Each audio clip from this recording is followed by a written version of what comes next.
आजको समयमा हाम्रो जो बिलिफ छ, विचारधारा छ, जस्तो कि धर्म, देश, हाम्रो फेभरेट टिम, जसको पछाडि हामी लड्न पनि सक्छौं र ज्यान पनि दिन सक्छौं, यो अरु केही हैन, एउटा फिक्सन हो गरे, एउटा कथा कहानी हो गरे। अनि हामी मान्छेहरूलाई किन यस्तो कथाको माथि पटाउन पर्यो, यसको सुरुवात कसरी भयो भन्दाखेरि यसको एक्सप्लेनेसन मैले दिएको छु पार्ट 1 मा, हजुरले चेकआउट गर्न सक्नुहुन्छ।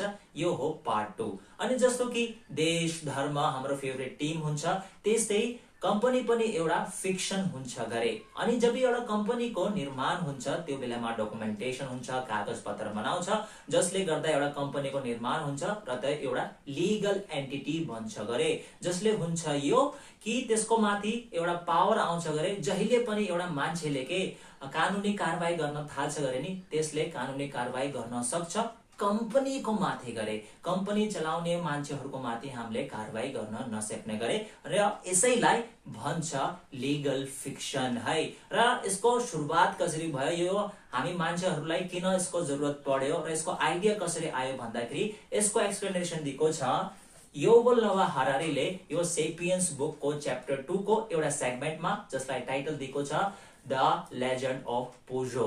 र पुजो के हो भन्दाखेरि फ्रान्सको यो एउटा अटोमोबाइल कम्पनी हो, जस्तो कि जसले कारहरू, बाइक्सहरू बनाउँछ। युरोपतिर र अमेरिकातिर यो धेरै चलेको कम्पनी हो। त यसको बारेमा आज हामीले कुरा गर्नेछौं यो भिडियोमा। तर सबैभन्दा पहिला म ग्याङ्स हजुरको स्वागत गर्छु ग्याङ्स रिड्समा, जहाँ हामीले यस्तै बुक्सबाट दामी दामी भिडियोज लिएर आउँछ, जहाँ हजुरले पाउनेछ लेसन्स, स्टोरीज, इन्फर्मेसन। र यस्तै भिडियो हजुरलाई मन पर्छ भने अकाउन्टलाई फलो गर्न सक्नुहुन्छ। तर अहिलेको लागि अब सुरुवात गरौँ लेजेन्ड अफ पुजोको।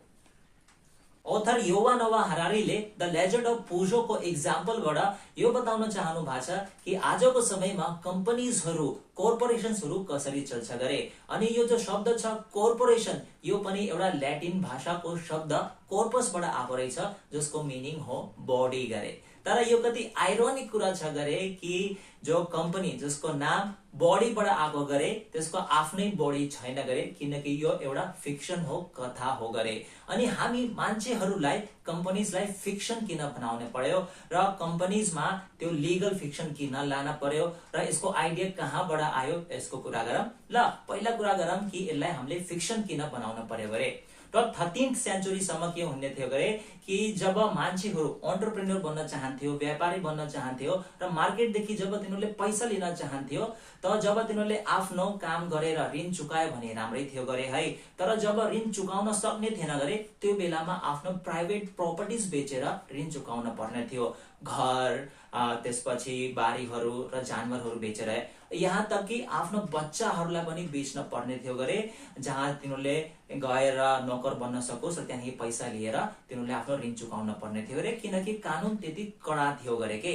त्यसले गर्दा के भयो कि मान्छेहरू डराउने थियो गरे एन्टरप्रेन्योर बन्नेदेखि, किनकि आफ्नो फ्यामिलीको माथि खतरा हुन सक्ने थियो भनेर।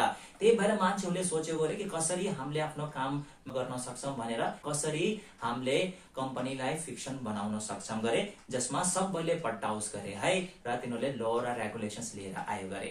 ल अब कुरा गरौँ कि मान्छेहरूलाई आइडिया कसरी आयो कि कम्पनीजहरूलाई फिक्सन बनाउने गरे के। त यो त्यसरी जायो जसरी कि मान्छेहरूले भूत र भगवान र धर्महरूलाई बनायो गरे, त्यसरी चाहिँ तिनीहरूलाई आइडिया आयो गरे। र त्यसरी चाहिँ एउटा इक्जाम्पल दिनु भएको छ, जस्तो कि क्याथोलिक क्रिस्चियनहरू हुन्छ नि फ्रान्समा, तिनीहरूको जो एउटा फादर हुन्छ त्यसलाई भन्छ गरे फ्रेन्च क्युरे। अनि फ्रेन्च क्युरेले सन्डेमा के गर्छ गरे चर्चमा, त्यहाँ गएर फ्रेन्च क्युरेले एउटा ठिक समयमा मन्त्र पढ्छ गरे र त्यसपछि जो एउटा ब्रेड र वाइन छ त्यसमा भन्छ गरे कि यसमा यो हो भगवानको, जिजसको बॉडी गरे। र त्यहाँको जो मान्छेहरू छ सबैले त्यसलाई पटाएर त्यसमा आफ्नो आफ्नो जो विश छ प्रेयर गर्छ गरे, प्रार्थना गर्छ गरे है।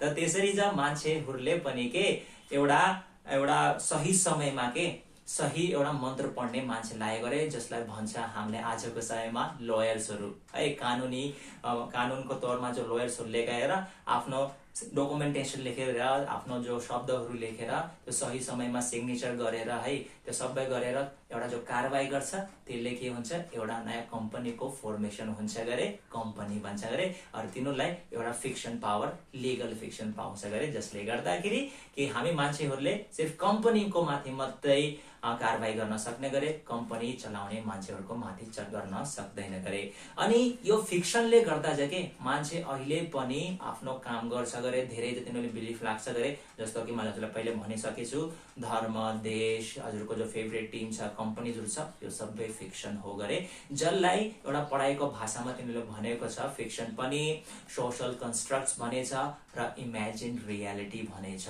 र यो इमेजिन रियालिटीले गर्दा जके है आजको समयमा हामी दुईटा रियालिटीमा जिन्छौँ गरे यानी कि दुईटा वास्तविकतामा जिन्छौँ गरे एउटा वास्तविकता त्यो हो जो कि अब्जेक्टिभ रियालिटी हो जस्तो कि सामानदेखि रिलेटेड जस्तो कि यो ढुङ्गा भएको पहाड पानी ट्रिज मान्छेहरू जसलाई हामीले छुन सक्छ हेर्न सक्छ जो एक्चुअलमा एक्जिस्ट गर्छ र एउटा छ गरे इमेजिन रियालिटी जस्तो कि यो सबै हाम्रो देश धर्म कम्पनीजहरू जो कि सिर्फ हाम्रो टाउकोमा छ र पेपरमा छ तर त्यसलाई खोज्न गयो भने हजुरले कहिले पनि भेटाउनुहुन्न अनि आजको बेलामा यो हाम्रो जो इमेजिन रियालिटी छ यति धेरै हाम्रो माथि हावी भइसकेछ नि कि यसले गर्दा जो अब्जेक्टिभ रियालिटिजहरू छ ढुङ्गा पहाडहरू यो सबै खतरामा छ गरे के है त यस्तो खतरनाक जो इन्फर्मेसन छ बुकदेखि हामीले पाउँछौँ र हामीले लिएर आउँछौँ हजुरको लागि र यस्तै हजुरलाई इन्फर्मेसन्स लेसन्स र स्टोरिज राम्रो लाग्छ भने अकाउन्टलाई फलो गर्न सक्नुहुन्छ अहिले म ग्याङ्स हजुरसँग लिन्छु बिदा नमस्कार।